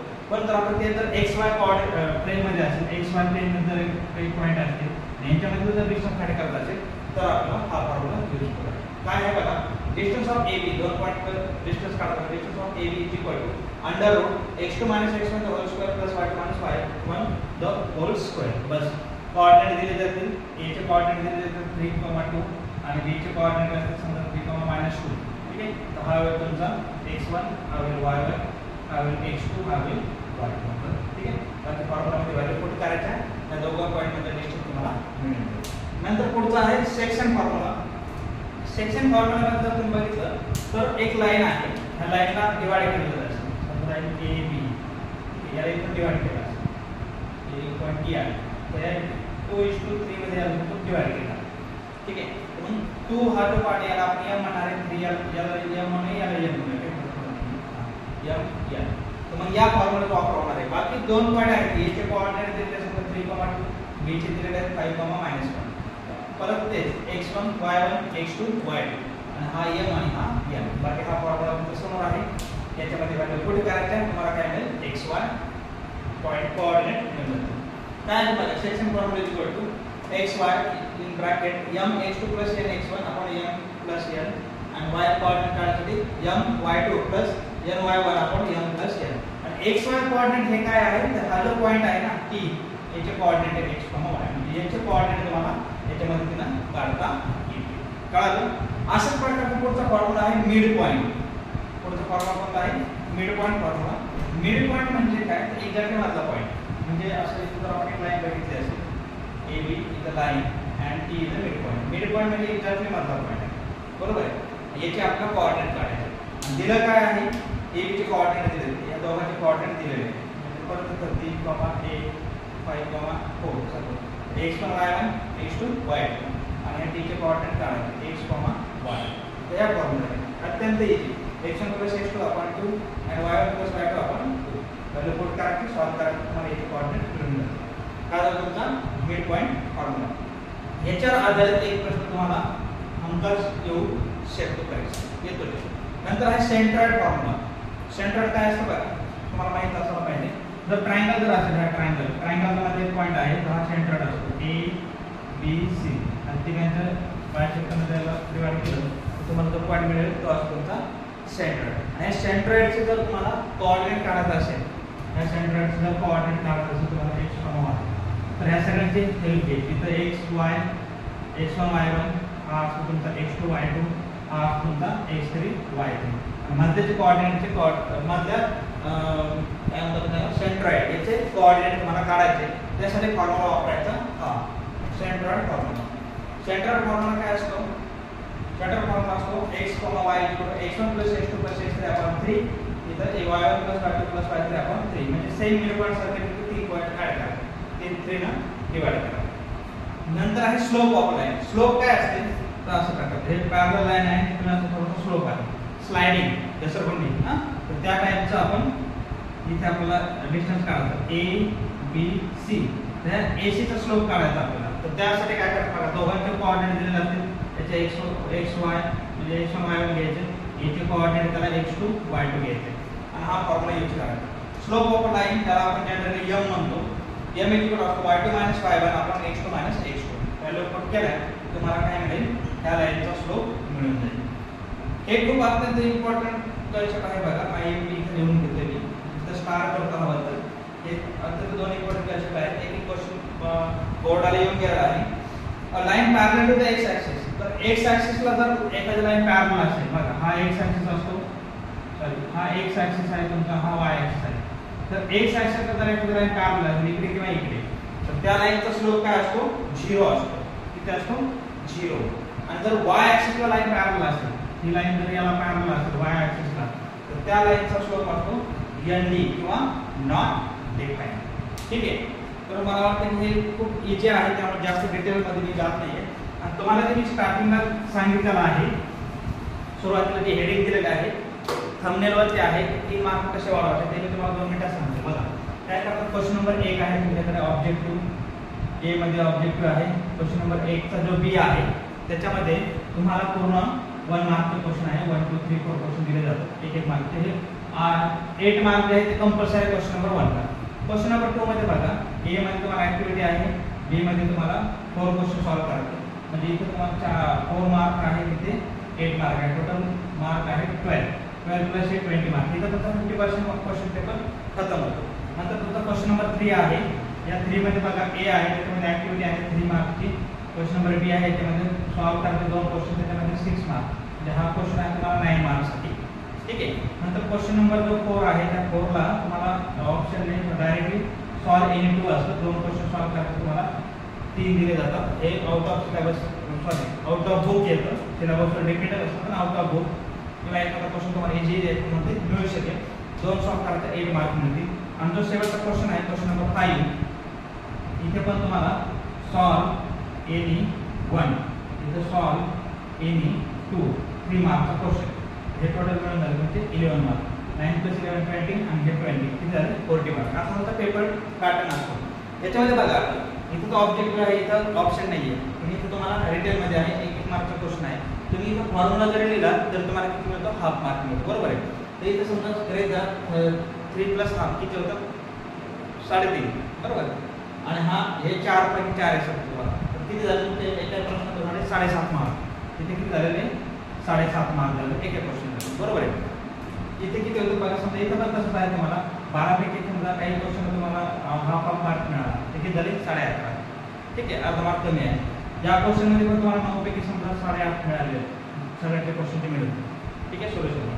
इथे पण 8 पैकी तुम्हाला 7.5 मार्क मिळालेले आहेत. इथे पण तुम्हाला किती मार्क मिळाले आहेत समजा 2.5 मार्क मिळाले आहेत. ठीक आहे.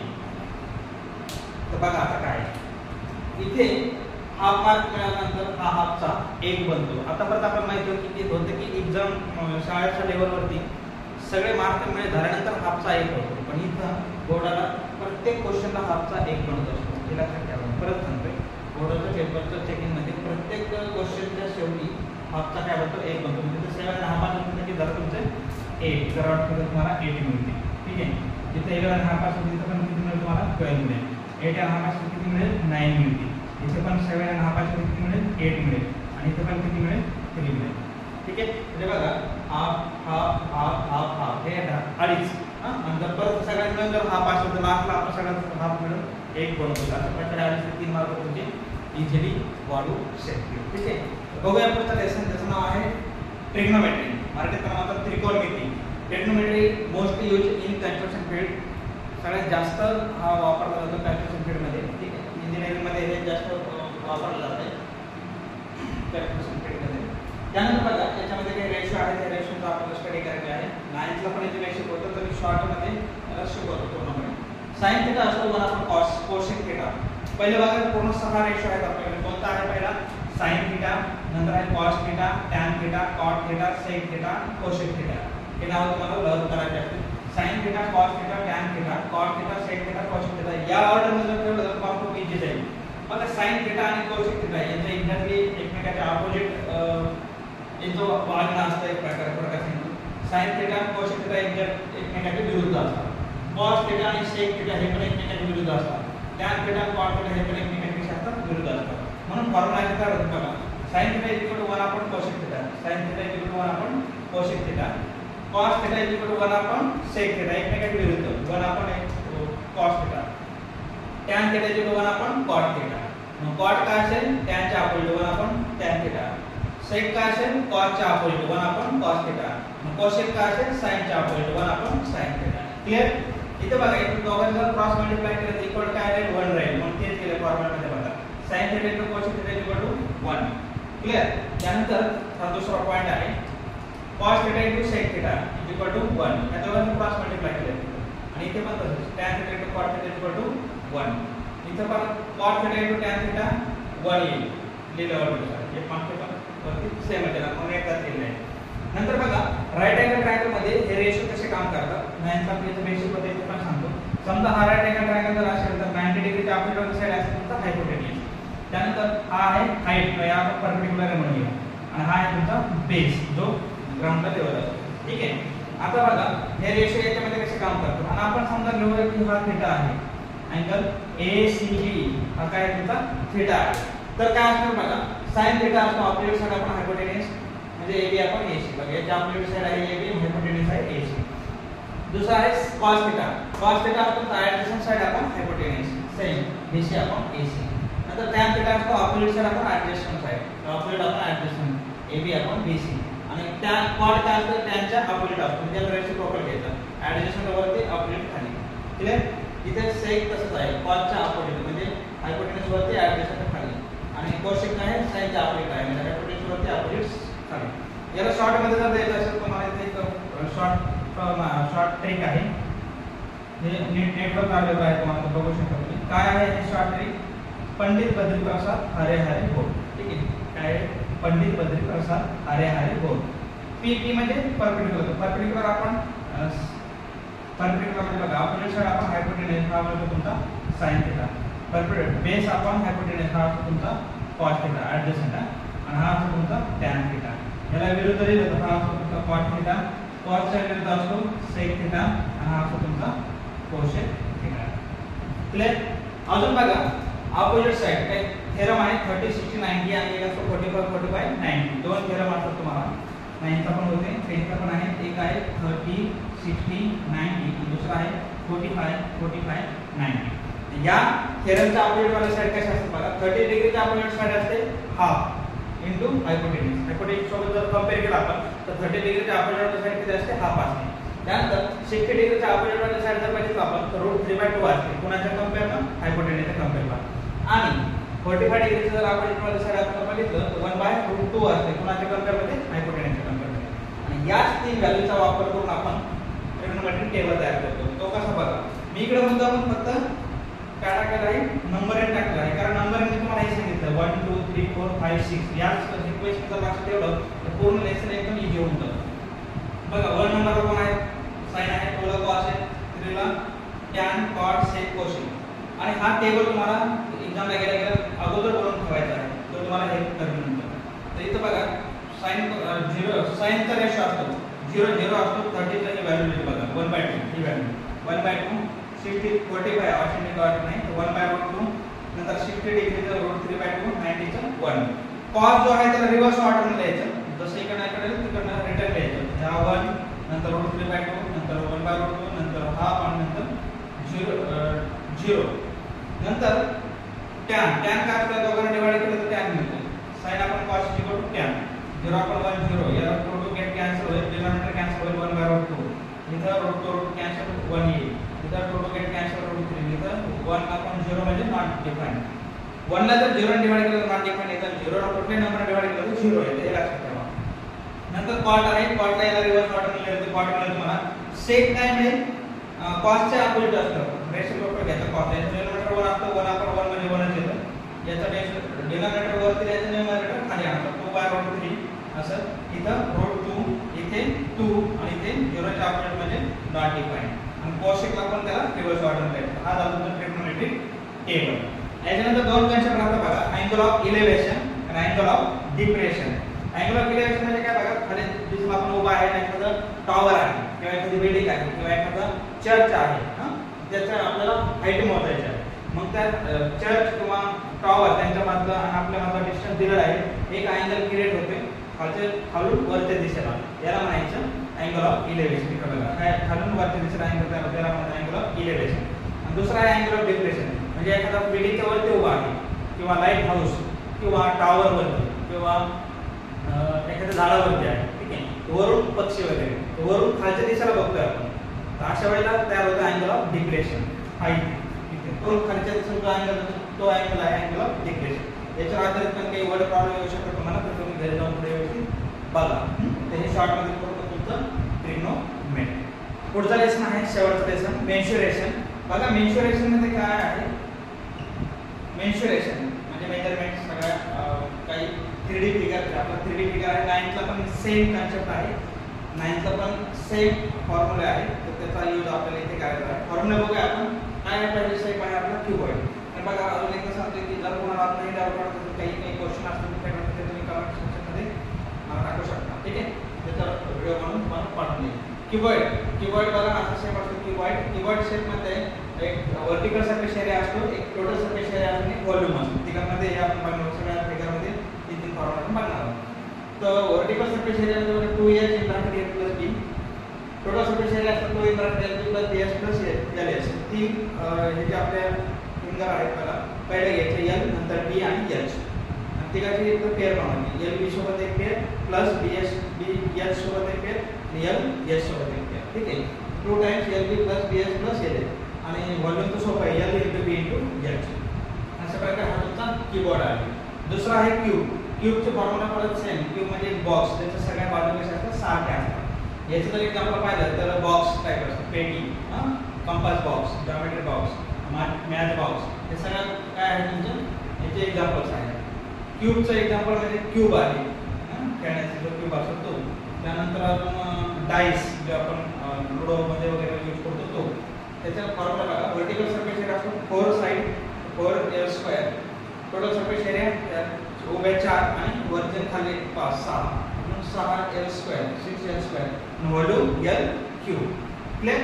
नंतर पुढचा आहे सिलेंडर. सिलेंडर म्हणजे काय एक्झाम्पल असेल तुमचा पाईप असेल, मोठा ग्लास असेल, बॉटल असेल. हा मार्कर पण एक सिलेंडर आहे. ठीक आहे. याच्यामध्ये पण काही फॉर्म्युला आहेत. हा असतो तुमचा रेडियस, ही असते H असते हाईट, ही हाईट आहे. इथं 90 डिग्री आहे. हा असतो तुमचा रेडियस, याच्यामध्ये R हा पूर्ण डायमीटर काय होतो ही बस तो पण सेम. तर याचा फॉर्म्युला आहे 2πr/h. व्हर्टिकल सरफेस उभे क्षेत्रफळ होतं त्याला, उभा व्हर्टिकल भाग, त्याचा एरिया काढण्यासाठी काय 2πr/h. Total surface area find करायचं काय 2πr/h. फॉर्म्युला पाहिजे म्हणजे. आणि व्हॉल्यूम आहे πr²h. बघा πr² म्हणजे हा याचा फॉर्म्युला आहे सर्कलचा. हे सर्कल आहे खाली आणि h म्हणजे हाईट. πr²h. हा जो बेस आहे πr² आहे, त्याची हाईट h आहे. ठीक आहे, πr². नंतर कोनचे एक्झाम्पल भरपूर आहेत. आईस्क्रीम कोन असेल, त्यानंतर बर्थडे कॅप असेल ना, एक्झाम्पल अजून आहे. नंतर तुम्ही सर्च करून बघा. कोनचे ते स्लॅंट हाईट आहे, याला म्हणतात स्लॅंट हाईट. काय म्हणतात? स्लॅंट हाईट.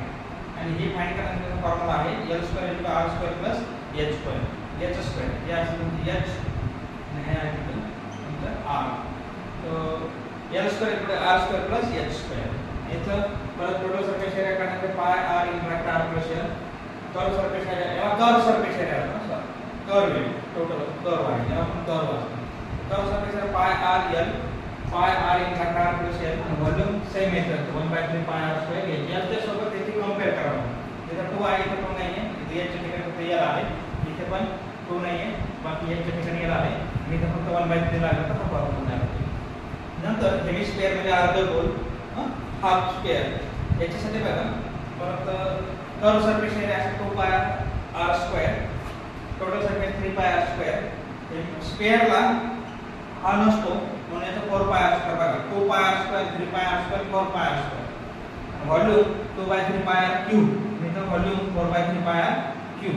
युनिट जे असतं याचं युनिट स्क्वेअर मध्ये लिहायचं असतं. काही पण असं त्याचं स्क्वेअर मध्ये लिहायचं, याचं स्क्वेअर मध्ये लिहायचं. आणि व्हॉल्यूम असतं याचं युनिट काय करायचं क्यूब मध्ये लिहायचं. म्हणजे तो वर्ग लिहायचा असा, वर्ग इथं लिहायचा क्यूब. ठीक आहे. पुढची कन्सेप्ट आहे आपली फ्रस्टम. फ्रस्टम ऑफ अ कोन. म्हणजे कोन जे आहे त्या कोनला जर आपण कट केलं तर त्याचं काय तयार होतं फ्रस्टम. याचे एक्झाम्पल जर द्यायचं झालं तर आपल्या बकेट, घरामध्ये जे बकेट असते ते बकेट किंवा ग्लास, त्या टाईपचा हा फ्रस्टम असतो. याच्यामध्ये जर तुम्ही बघितलं तर याला 2 सर्क्युलर पार्ट असतात. तिथे एक असतो त्याला R1 म्हणूया, याला काय म्हणूया आपण R2. ठीक आहे. किंवा हा R1 हा R2 काय फरक पडत नाही. याचं फॉर्म्युला मग याला स्लॅंट हाईट आहे L.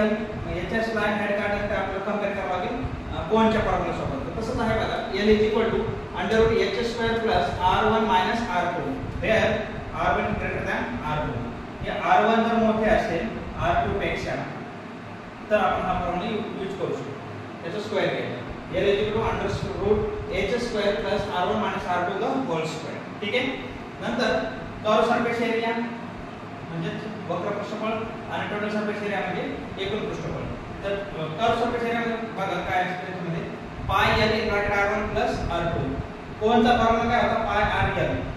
तिथे R2 असल्यामुळे πl/r1 + R2. Total surface area पण तसाच आहे πl/r1 + R2 * πr1² + πr2². म्हणजे एरिया ऑफ सर्कल, हा एरिया ऑफ सर्कल, हा एरिया ऑफ सर्कल आपण तयार करायचा. बाकी हा identity πl/r1 + R2, πl/r1 + R2 plus πr1² + πr2². हा झाला टोटल सरफेस एरिया. म्हणजे हा पण पार्ट आणि हा पार्ट, टोटल सरफेसचा एरिया सगळा पार्ट. आणि इथे फक्त कर्व होता म्हणजे हा फक्त राउंडेड आहे. कळतंय? ठीक आहे. नंतर व्हॉल्यूम काढण्यासाठी 1/3 πh R1² + R2² + R1 * R2. या दोघांचा एक परत सेमच आहे, त्याची स्क्वेअर करायचा * R1 * R2 1/3 πh. तर अशा प्रकारे हा आहे तुमचा प्रश्न. याच्यावर डिपेंड क्वेश्चन येतात.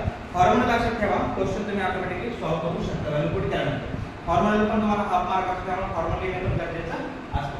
नंतर नेक्स्ट कन्सेप्ट आहे sector of a circle. Sector काय असतो बघा. हा इथून इथपर्यंत हा पूर्ण भाग जो आहे हा थीटा सेंट्रल अँगल हा तुमचा आर्क आहे, हा जो पूर्ण भाग आहे पार्ट याला म्हणतात सेक्टर. काय म्हणतात त्याला?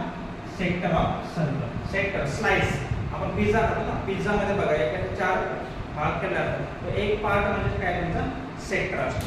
ठीक आहे.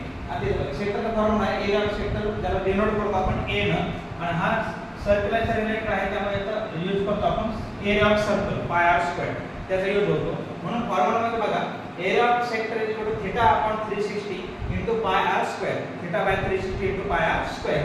हा आहे तुमचा एरिया ऑफ सेक्टर. पुढचा आहे लेंथ ऑफ आर्क. पुढचं काय? Length of arc. L, length of arc denote करतो एल, म्हणजे इथून इथपर्यंत आहे फक्त लेंथ, हे पी पासून क्यू पर्यंत हा जो पार्ट आहे त्याला म्हणतात लेंथ ऑफ आर्क.